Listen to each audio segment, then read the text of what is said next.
Dear students, I welcome you all for the online learning platform for the course Warehousing Automation. So, in the honors program, you are pursuing this course through blended learning, and by series of lectures, we have finished two units, namely Unit 1 and 3 we have finished, where Unit 1 discussed about warehousing and the role of automation in it, and Unit 3 discussed the planning and implementing a automation strategies inside a warehouse. So these all are the things what we discussed in the earlier two units.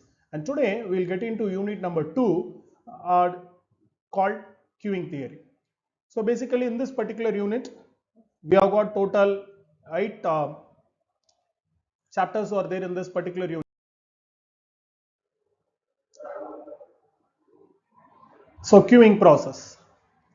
Earlier we know what is a queue, what basically a queue does, how a customer reacts in a queue, the three mechanisms of queue behavior, everything we discussed. So now we'll get into the next queue process. So basically queue process refers to number of queues, whether it is a single queue or multiple or priority queues and their lengths. So now each and everything has its own distinct meaning as well as functionality. So now we'll see what is queue. So queue means here it might be a process, it might be a product, or even it might be a system. They wait for some service. So they wait inside a line for some service. For example, we go to a toll plaza. So we wanted to cross the toll plaza. So therefore we need to wait for a while to cross it. So therefore here the service what we expect is crossing of toll. So likewise for each and every process we are going to have our own queue behavior and other things. So single queue means only one thing will be there, one queue will be there. So whatever the person, whomever the person is ahead of us, till they get their service being done, the other person will not be able to get the service. So that is single queue. Multiple queue means we'll have two or three queues will be there. So people are free for reneging behavior. So they are free to migrate from one to another. So likewise they can go even for a jockeying behavior is also possible. Now coming for priority queue is something different. If you go to an hospital, there is one thing called as emergency. The doctor will be would have been engaged in something else, maybe outpatients or inpatients, whatever may be the category.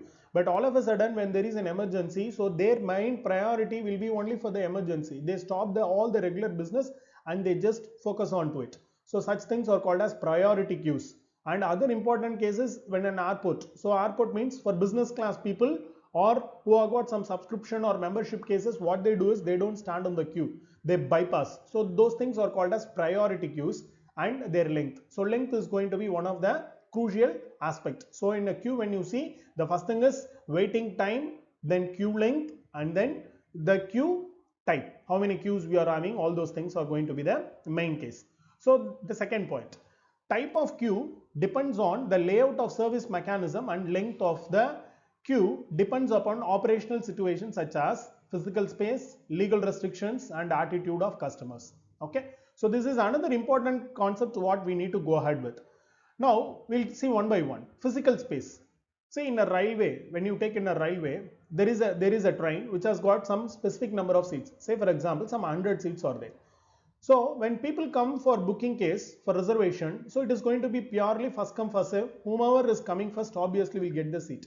Now there are 110 people standing in the queue against the number of available seats are just 10. So now what is going to be the scenario? Definitely first 100 people are going to get the confirmed berth or a seat. Now the next 10 are going to be called as wait list. So this is what is physical space. So that's what the availability is. So the restriction is purely based on the physical quantity. A legal restriction. So legal restriction is, this is one peculiar aspect where we need to focus on some legal terms and conditions. Okay. So based on that we'll go ahead with. So people with this particular taxonomy only are permitted. There are some cases are there based on that. Then coming for attitude.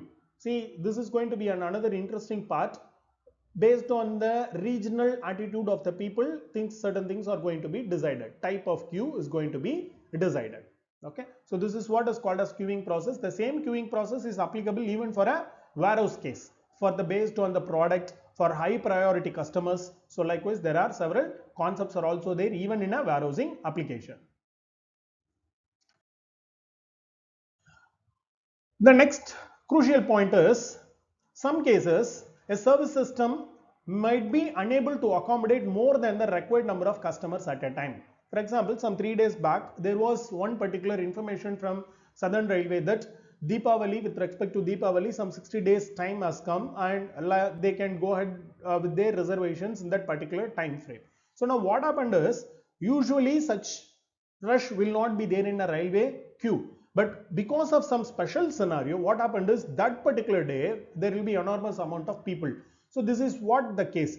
For regular case, maybe some 10 people or 15 people, they would have kept chair. But citing this some special festivals or something like that, all of a sudden some hundreds and hundreds of people when they come, the system will not be, for some special cases, system will not be in a position to accommodate. Now, these all are called as extraordinary situations where we couldn't accommodate the queries with respect to the available space.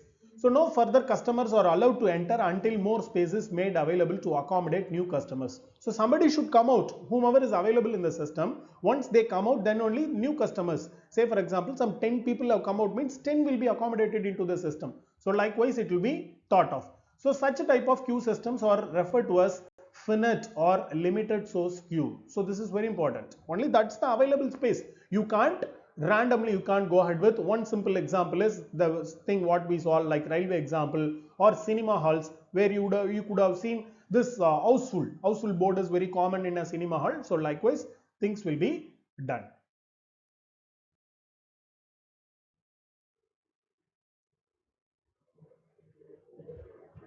On the other hand, if a service system is able to accommodate any number of customers at a time, then it is referred to as infinite or unlimited source queue. So first case, you got a restriction, so therefore you obey the restriction and you are not going to permit the number of customers beyond some particular limit, some particular time. That is called as limited source or finite source. Now other case, theoretically speaking, you have very good space, you can accommodate any number of customers in this regard. So then such scenario is called as infinite or unlimited source queue. For example, in sales department where the customer orders are received, there is no restriction on the number of orders that can come in. Okay, you can't restrict only daily I'll be accepting only some 10 orders, 20 orders. No, theoretically speaking, how many they get, yes, those things are going to be served.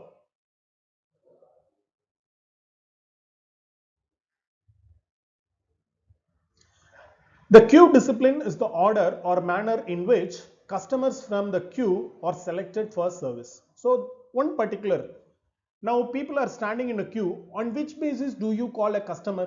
See, if you go to bank example, there are some private banks where what they do is the moment you enter the bank, you are supposed to get a token number. So there will be a display on an LED or some screen against which you can go to the respective counter and you can get your service being done. So this is one mechanism.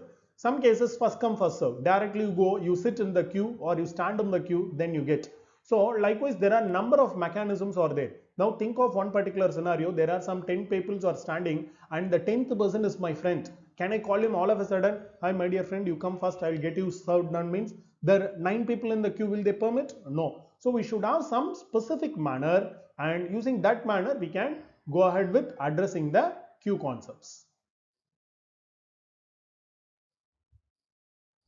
And now we'll see what all are those disciplines. The first discipline is static queue disciplines.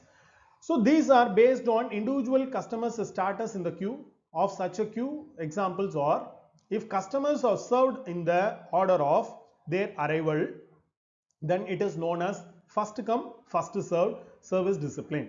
So it is also called as FCFS, prepaid taxi queues at airport, where a taxi is engaged on a FCFS basis. See, there is a queue, whomever came first will be given the service first and they can leave the system as such. So that is called as FCFS. So usually any of the priority less activity, say in case of a toll plaza, say in case of a taxi example what has been given on the slide, or you go to any professor for the case of some correction, some 10 students are standing, obviously first come will be first served. So likewise, this is a very general discipline which is followed almost in all walks of life.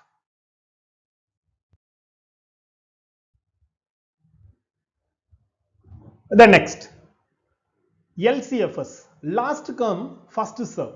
So this discipline is mostly practiced in cargo handling, where the last item is load is removed first because it reduces handling and transportation cost. And production process, where items arrive at a workpiece or stacked on the top of the order on top of the other, and item that is last one have arrived for service is processed first.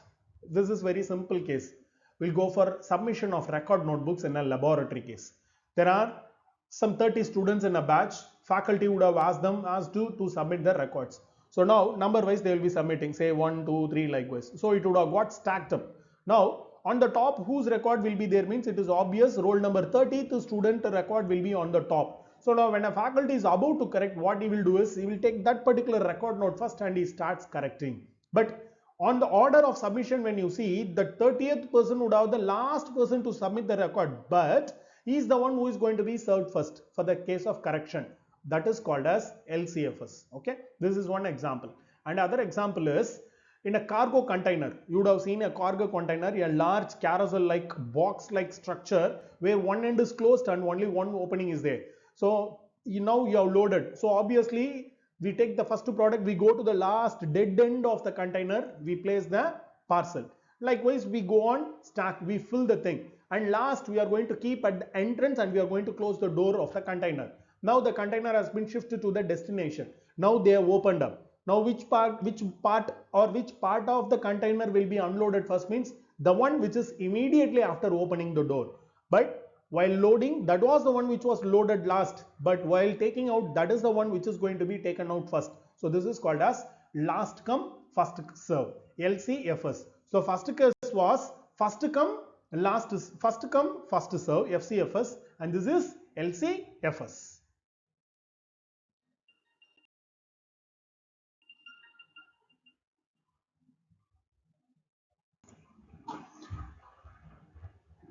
Dynamic queue discipline. So first what we saw was static. So two things were there, FCFS and LCFS. Now we'll go for dynamic queue disciplines. These are based on the individual customer attributes in the queue. Few of such queue disciplines are SIRO, service in random order. Under this rule, customers are selected for service at random irrespective of their arrivals in service system. So these are some peculiar cases where there is no ground rule at all. All of a sudden we just call and then we just go ahead with. Now in a warehousing case, what we can say is you have a box of product. Okay, dynamic queue discipline means you got some two orders. Will you go for search for everything, which was the one first kept in the box, which was the one which came last? No, will not do all those things. All of a sudden what we do is we have got a box, go pick two products and give it for packing case. So picking was done on a random case. So such thing is called as service for some case of service in random order. It is called as SIRO.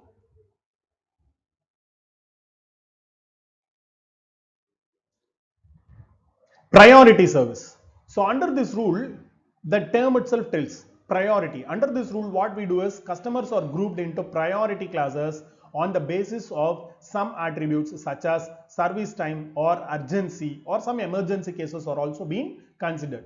So the FCFS rule is used within each class to provide service. The payment of telephone or electricity bill by check or cash are examples of such disciplines. So now we'll think of, you are standing in one particular queue. Okay, so all of a sudden some pregnant lady came into picture, some very old age person has come into picture. Now what we do, it's very on an humanitarian grounds, we obviously allow them to go to the queue.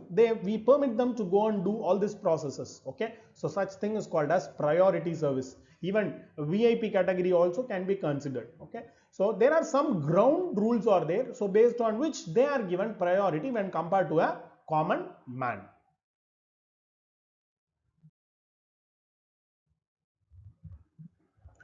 Preemptive priority or emergency cases. Okay, so earlier case was some urgency and now in this case is emergency.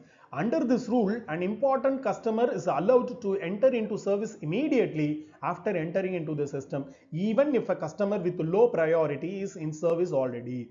So now how to take in the context of warehouses, we have got multiple products. Okay, against order there would have been some 10 to 15 items waiting in the queue for picking and placing or packing, whatever may be the case. Preemptive priority is usually given for some products which are high order worth. Okay, high safety related thing. perishable quantity, such thing, okay, products with perishable quality, such things will be given on high priority basis. Okay, now for example, in a queue you have got some orders, say some cell phones and some hardware related things, and all of a sudden milk or vegetable has come into picture. Okay, so now obviously the priority will be given for this perishable items like milk and then vegetables. So that is called as preemptive priority. No, there is no hard and fast rule here. Some packing would have been going on, still that packing will be kept aside and such things will be done.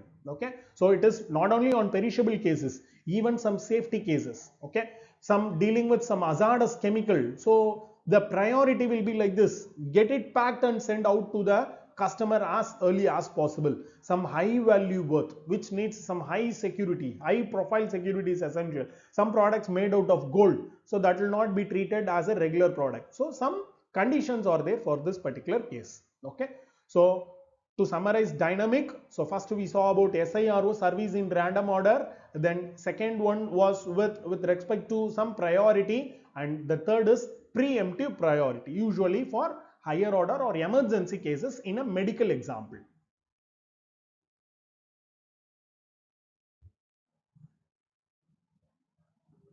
Non-preemptive priority. In this case, an important customer is allowed to go ahead in the queue, but the service is started immediately on completion of the current service. See, earlier case, something is going on. By seeing this preemptive, what will be done, that whatever the service is going on will be kept aside for a while and this will be taken care. Okay, that was preemptive. This is, yes, priority is there, everything is there, but whatever the thing is being served will be continued with the service, and once this service is over, then this preemptive priority will come into picture. Okay, earlier case, whatever the thing, immediately that will be disposed and continue, that servicing work will happen. But in this case it is not so. After the completion of the existing product or existing service, the next product will be permitted.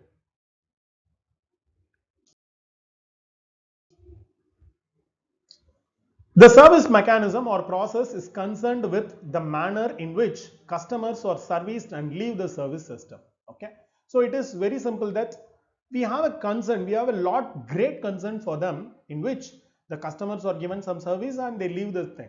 So it is characterized, we need to model, no? So when you wanted to model everything, we need to go ahead with the model. So that characterization is like this: the arrangement of service facilities or capacity. Okay, how the queue has been arranged, this is very important. The distribution of service time. Okay, so how have you distributed service time? Then servers behavior, management policies. So these all are very vital things which directly influences the performance of an organization, as well as it is going to be a brand building activity. So now we'll see one by one. Arrangement of service facilities. So if you had been to any service showrooms, automobile service showrooms, the thing is, there will be one thing called as customer launch. So what is the customer launches? They will be given with a cozy, air conditioned ambience will be there, TVs will be there, some entertainment program will be going on, daily newspapers of various regions or various languages will be there. Why? What is the, or weekly magazines also might be there. So now what is the reason for this is, they wanted to keep their customers in a very cozy atmosphere till the service is going on. Not for throughout the day, they are not going to offer for, and of course no customer will be there in this particular process throughout the day. They would have been called to say some 1 hour earlier, or some sort of delay is there, means for a shorter duration such thing will be done. So this is called as arrangement. On the contrary, when you go for some non-high volume activities, there will be no queue, but still we are supposed to wait. That means no arrangement, even there will not be place to sit. The distribution of service time. See, this is another important activity. You are not going to do one service. We are going to do multiple service, and we are going to ensure that for different timings or different activities with different timings are going to be considered in one particular fashion. So that has to be given. Okay, so that usually it can be seen in a banking example. You go for some amount less than 50,000, immediately will be served. There will not be any much delay. But if you go for some high volume amount, so that goes for secondary approval, some tertiary approval. So like this, likewise, multiple approvals are essential. So that is what distribution of service time. server's behavior. So till the service is being provided, how that person is going to behave with us. So that is another essential. So one simple case what we can take is when you call some multi-networked organizations, you would have called a reception, and till that reception connects you to the concerned person, you will be hearing some sort of music, right? Okay, that means they wanted to keep you in a very light ambience. So that is called as service behavior. Likewise, we can think upon lot many examples even in an engineering application. Management policies, of course, all these activities are governed by management policies. Likewise, even in warehouse automation cases also, we are going to frame policies for all these queue behaviors.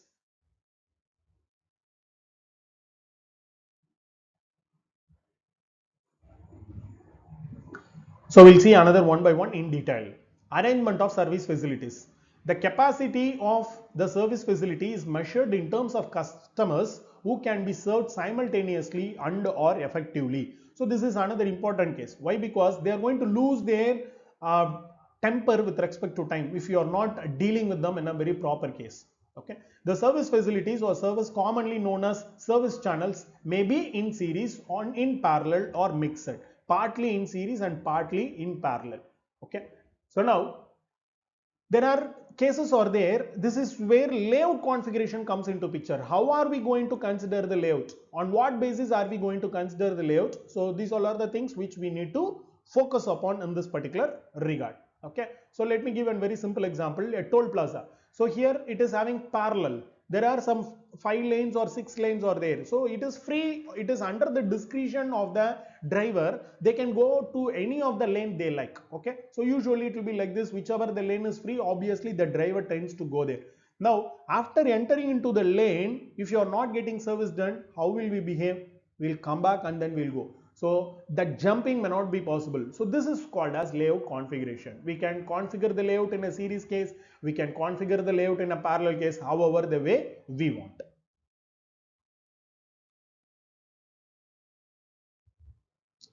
So now we'll see.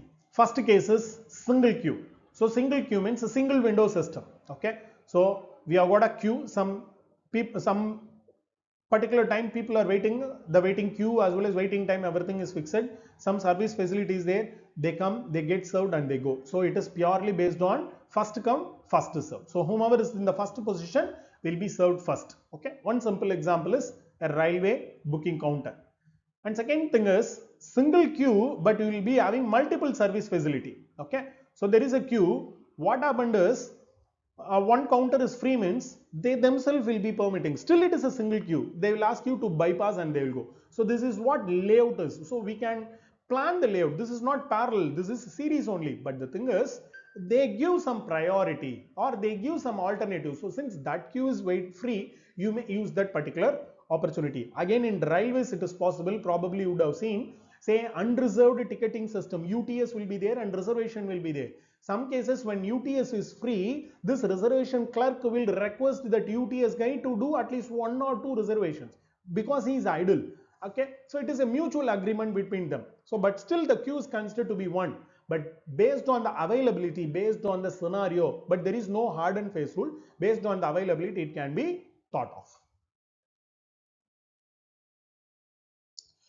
So series arrangement consists of number of services in sequence. So that's the biggest drawback. Okay. So we are having everything in sequence so that a customer goes through each facility in a particular sequence. So there is one particular sequence before the service is completed. Each service facility may, however, work independently, having its own rule of service. So likewise, how I told you, reserve one counter specifically reserved for reservation, and another thing is UTS, open tickets. So based on the scenario, they may go ahead, but both are independent.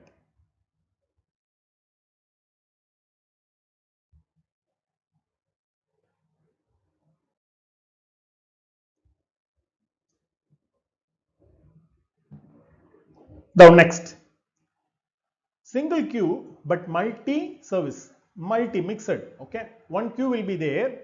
So whichever the counter gets free, they can go. So usually in banking for teller, for the case of a teller to get cash, so this will be the simple concept which will be adopted.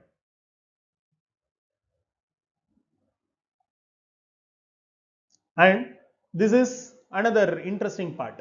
multiple queue, multiple service facilities. So none will be having any correlation. So this example is a toll plaza. Okay, you have got some lanes, so each lane is considered to be one server.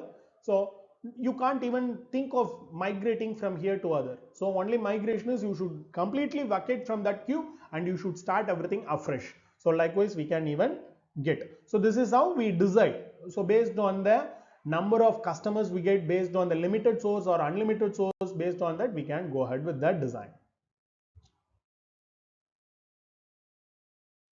Now mixed or parallel or series, anything, it's mixed, hybrid. So here there is no particular rule, so it can be in a very opposite nature. So this is going to be advantages with respect to time. So if the queue is going to increase, so the counters also will be increased. So usually in a supermarket, you can see this during payment on a very lean period, only 1 or 2 counters will be working, but the facility will be for some 10 to 15 counters, billing counters, but people will not be there. But say weekends or some during heavy rush period, what happens is that lean concept will be thrown away and people will be engaged for all these counters. For all the counters people will be engaging. So likewise we can even go for mixed category. Okay, no series, no parallel, mixed. So from here and there customers are permitted to go ahead with for the moving of free case. Service time distribution. See, whatever the layout we have got, the service time distribution is going to be the crucial aspect. Why it is called as crucial aspect is, irrespective to the queue behavior what you do, if your service distribution is very good, everything will be obviously good because you are minimizing their time. Okay, so what all are the objectives are there, or what all are the parameters are there, we'll see one by one. So first thing is service time. The time taken by the server from the commencement of the service to the completion of the service for one customer is called as service time. Okay, so usually the expectation is minimum service time, as minimum as possible. Average service rate. So average service rate is today you did, or within one particular duration, say a frequency of 1 hour, let us fix. So how many customers we did, and for individually how much time you took. So total number of time divided by number of customers arrived into the queue. So likewise we can go for an average. Average length of service time. The fluctuating service time is described by the negative exponential probability distribution and is denoted by 1 by mu. So we have got an extensive notations, mathematical notations in this, where we learn in the upcoming slides, and next chapter will be dealing with solving of problem in this regard. Okay, so after learning the Kendall's notation, we'll learn all these things. Performance measure or operating characteristics. So I wish you guys to recall the KPI concepts what we discussed in earlier unit, that is key performance indicators. So in a queue we are having a performance measures KPI that is supposed to improve with respect to time. Okay, so the thing is, you wanted to design a new queue and you wanted to improve the performance of the queue. So what all are the facilities we need to consider? So one by one we'll see. First thing is average time spent by a customer in the queue or the system. Average time. So now average time, or also known as expected time. So what is the quality here? The objective is ultimately minimum. So minimum average time and minimum expected time is okay, that is the most anticipated attribute by any customer. So if they come and a standard, though the queue might be long, if you are giving him a confidence that within 5 minutes the work will be over, means obviously it is considered to be the best. Okay, so how it is represented is W suffix Q, average waiting time for and, so please note it down everything in a notebook. So the first thing is average time spent by a customer in a queue or a system, within which number 1 WQ, average waiting time, an arriving customer has to wait. Okay, since wait we are going for W, waiting time in a queue before being served. So WQ is going to be waiting time in the queue. WS, average waiting time and customer spends in the system including waiting and service. Okay, so how to differentiate us? Again I'll come for one simple example. See, you came to a bank, you have been given some token numbers, token number 1, 2, likewise you have been given. So there are some 4 counters are there, and there is a area where we are waiting. We have been seated and we are waiting. The moment you come inside the system, WS is considered. You go to the queue, there is a number got displayed. Okay, now somebody is there and still the number has got displayed. You go to the queue and again you wait there. So there are 2 waiting times are there. The first, you wait as such in the system, and second, you wait as such in the queue. So 2 things will be considered. Okay, so another example is toll plaza example. Till you reach the lane, you are going to wait as such as a lot. So that is called as WS, and inside the lane what you wait is called as WQ. I hope WQ and WS you are clear about it. Still any doubts, don't hesitate, make a note of it. We will discuss during the offline class. Next, average expected, okay, number of customers in the queue in the system. So how many customers are there on an average base? See, everything will be average because we do against a common time series. So therefore we consider the average. So first is LQ, average number of persons waiting in the queue, and average number of persons waiting in the system is considered as L suffix S. Value of time both for customers and servers. Okay, so it is purely based on probability. On what basis will I be called? Nobody knows. So that's where we fix probability for this. So P suffix W is probability that an arriving customer has to wait before being served. Okay, the probability of wait. Now I'll tell you the application where it goes on after this summarizing these 3 notations. Next is P suffix N, probability of N customers waiting for service in the queue. Probability, that is P suffix D, probability that an arriving customer is not allowed to enter in the queue, that is system capacity is full. Okay, what is this probability? Now when you log in for Tatkal ticket in an IRCTC website, the moment you log in, you will not be going inside. So it is going on hover. The loading will be going on taking. So this is where probability comes into picture. When you see the confirm possibility or probability of getting confirmed seat, there will be a probability being disclosed, especially during Tatkal booking. So all these things are going to be based on PW or PND. So that's how probability is used. And other thing is, another example with one queuing system, one beautiful what you can say is, when you get into a website by name ttdsevaonline.com, okay, Tirumala Tirupati Devasthanam, they have got their own queue. So some monthly once they open up the queue for reservation of darshan and some sevas and accommodation, everything. So during the login process, when you see, even now you can take up maybe by means of app or in the website, when you log in immediately you will not be going inside. So it will show you as virtual queue waiting time. So there will be time being displayed, and that will show the number of persons waiting in the queue. Okay, now it's a virtual queue. We are in our own place, the server is somewhere, and people across the globe are accessing, but still everything is considered as a queue, and probability is displayed to each and every one, the probability of getting the seva. Okay, the time taken to get into the server, that is for the queue. So now this is called as WS. You are waiting in the system, still you are not into the queue. Now seva 1, seva 2, darshan 1, darshan 2, accommodation means these things are called as queues. So another WQ will be there. So from the server point of view, when you see, it is going to be L suffix S and L suffix Q, that is length of the system and length of the queue. Then probability will be distributed for each and every one. Okay, at the magnum picture, when you see, all these things are considered to be a system, and we model the system using probability. Average cost required to operate the queuing system. See, this is another important as well as interesting, of course, crucial point also. Why? Because blindly we can't have n number of counters. Okay, there might be a saying that if you have n number of counters, service is going to be quite good. Yes, that's true. Okay, up to a certain extent. But how about the operating? If you go to a supermarket in a lean period, if you recruit some 20 or 30 cashiers, and if you open up all the 30 counters and the customers are only some hand few numbers, say some 5 or so, still we are supposed to pay for the rest 30. Okay, on the contrary, during a peak period, okay, and non-lean period, Now you have recruited only 2 or 3 counters. It is not going to be the same. So cost plays a very crucial role in deciding the queue system. So the first is average cost required to operate the system per unit time. That has to be considered. Number of servers, how you are going to ensure cost effectiveness.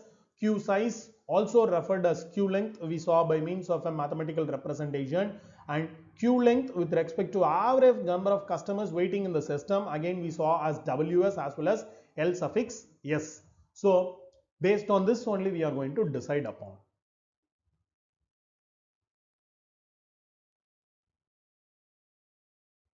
So this is what I emphasized. So please note down the mathematical notations. So the first is N, number of customers in the system waiting in service. P, probability of N customers in the system. So likewise you can note it down. Okay. So we'll discuss everything in the offline class.